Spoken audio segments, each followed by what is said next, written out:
In this video, we're going to be going over the basics of pruning and some of the benefits that it can have to your vegetable garden, and also some of the tools that you will need for pruning your vegetable plants. So without much further ado, let's get started.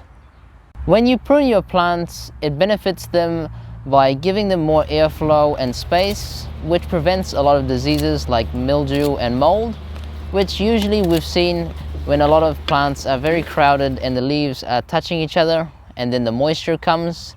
That's how those diseases can form. So pruning your plants and getting rid of some of the leaves will help to mitigate those problems.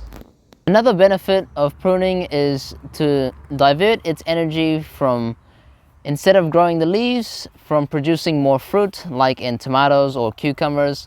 We oftentimes do this when we see the plant is becoming very large and it is difficult to maintain and it starts putting out too many leaves. We start to take the lower leaves out, which is the ones you will prune, and therefore more of the energy gets diverted into making fruit and not more leaves. To prune your plants, you don't really need that many tools, or you don't even really need any tools. You can just do it with your hands, but it's best always to use like a scissor or a pair of secateurs to make sure that you don't damage them.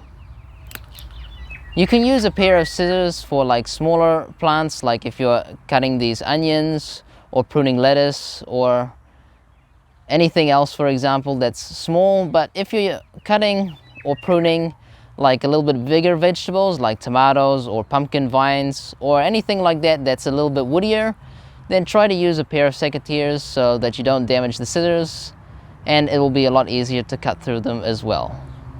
When pruning plants, always look for the worst and the yellowing leaves and prune them off, because they don't really serve any purpose to the plant.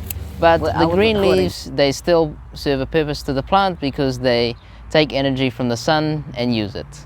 So if you see any like yellow or browning leaves in the bottom of your plants, it is best to prune them off. This will also help mitigate with disease, and disease won't spread to your plants as easily.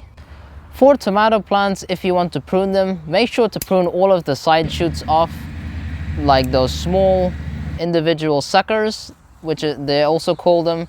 Make sure to prune those off, because otherwise your tomatoes will become a whole mess.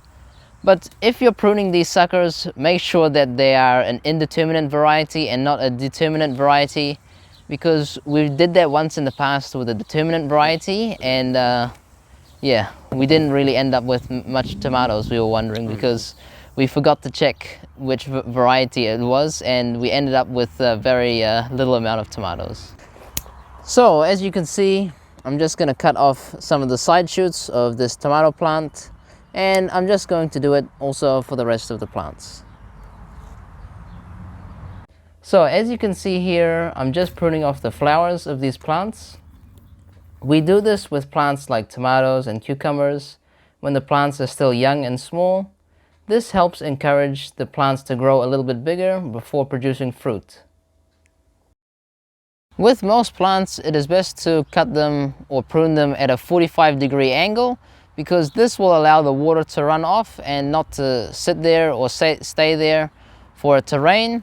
And this is why it's also good to use like a pair of scissors or secateurs, so that the cut is clean and that there won't be any way for the rain to like sit there and damage or rot the plant. So I hope you enjoyed this video. If you did, make sure to give it a like and to subscribe if you haven't already, and I'll see you in the next video.